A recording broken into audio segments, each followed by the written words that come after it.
નસવાડીમાં rally કાઢી છે બરાબર કે ભાઈ જ્યારે એક જ દિવસે બે ચુકાદા આવે છે એમાં ભાજપના નેતાઓ છે બરાબર એ તમારા હિસાબે બોલવા આજે અમે ચૈતરભાઈને ખોટી રીતે જેલમાં પૂરવામાં આવ્યા છે એના ચૈતરભાઈના સમર્થનમાં સપોર્ટ માર્ચ માટે ચૈતરભાઈને ન્યાય અપાવવા માટે અમે નસવાડીમાં અમે સપોર્ટ માર્ચ રેલી કરવામાં આવેલી છે। ત્યારે સરકારને મેં કહેવા માંગુ છું, ભાજપની અંદર કોઈ પણ માણસ ગુનો કરે છે, બળાત્કાર કરે છે, રેપ કરે છે, કોઈ પણ ગુંડા તત્વ આતંક ફેલાવે છે ત્યારે એમના તમામ ગુનાઓ માફ કરી દેવામાં આવે છે। ત્યારે આજે સમાજના લોકો માટે, માઇનોરિટી સમાજ હોય, એસસી હોય, જનરલ હોય, ગુજરાતના લોકો માટે અવાજ ઉઠાવશે અને તમે જેલમાં સરકાર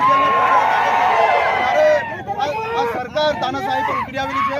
એક બાજુ ભાજપના નેતાઓ ગુના કરે છે તેને માફ કરી દેવામાં આવે છે અને એક બાજુ જ્યારે નાના લોકોના માતાઓ, બહેનો, યુવાનો, વડીલોના કામ કરવા માટે લડે છે હક અધિકાર માટે એને તમે જેલમાં પૂરી દેવામાં આવે છે। ત્યારે સરકાર માટે આ શર્મજનક બાબત છે। સરકાર જાગી ગઈ। આવનાર સમયમાં હજારો લોકો મધ્યપ્રદેશ, મહારાષ્ટ્ર, એમપી થી રોડ રસ્તા પર ચૈતરભાઈના ન્યાય માટે ઉતરવાના છે। સત્યમેવ જયતે।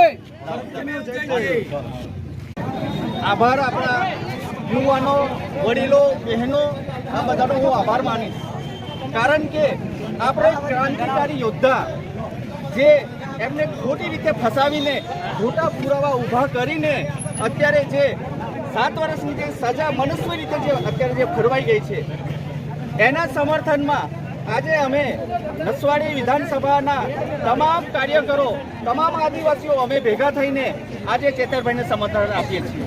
ઇતિહાસ સાક્ષી છે, જ્યારે ગરીબ અને આદિવાસી જ્યારે એક બને અને સંગઠિત બને ત્યારે સરકાર જો હેરાન પરેશાન કરતી હોય અને અમારા લોકોની સામે આંખ સાથે આંખ મિલાવવાની એમનામાં તાકાત નથી, એટલે ખોટા પુરાવા ઊભા કરીને અમારા આવા ક્રાંતિકારી યોદ્ધાઓને જે અત્યારે જેલના હવાલે કરે છે।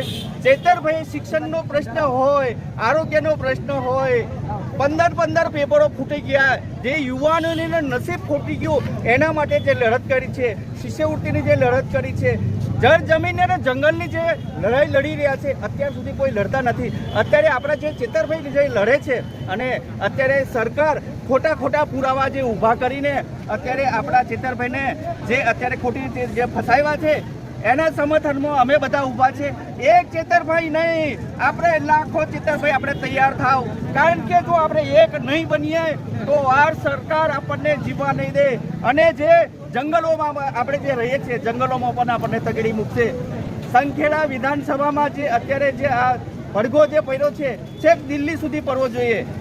છોટાઉદેપુર જિલ્લા સંગઠન મંત્રી એડવોકેટ રંજનભાઈ તડવી અને અમારા લોકલાડીઓ ધારાસભ્ય ચૈતરભાઈ વસાવા સાહેબને જે ઉપજાવી કાઢીને જે કેસ બનાવવામાં આવેલો હતો એના માટે રાજપીપળા નામદાર કોર્ટે સખતમાં સખત 7 વર્ષની જે ફટકારી છે એ હરગીજ ખોટું છે। એમને અમે આદિવાસીઓએ કદાપી ચલાવી લેવાના નથી। જે દિવસે ચૈતર વસાવા સાહેબને જે જેલ ફટકારવામાં આવી એ દિવસે ગુજરાતના ભાજપના પ્રભારી વિશ્વકર્માજી દેડિયાપાડામાં શાળા પ્રવેશોત્સવના પ્રોગ્રામ લઈને આવ્યા હતા। સવારના 6 થી સાંજના 6 સુધી એમનો શિડ્યુલ હતો, પણ બપોરે જેવી ચૈતર સાહેબને જેલ પડે છે એ જ વખતે એમનો પોતાનો પ્રોગ્રામ શિડ્યુલ છોડીને ભાગી જાય છે। અમારે વિશ્વકર્માને એવું ચેલેન્જ છે કે તમારામાં દમ હોય તો શું કામ તમે પ્રોગ્રામ છોડીને ભાગી જાવ છો? ત્યાં તમારા પ્રોગ્રામનો શિડ્યુલ પૂરો કરો ને।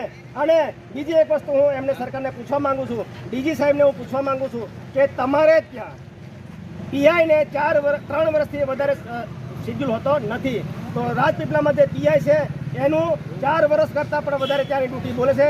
તાત્કાલિક એની તપાસ થવી જોઈએ। એની તપાસ ના કરે તો અમે આરટીઆઈ માંગીને પણ એની તપાસ અમે કરવાના છે।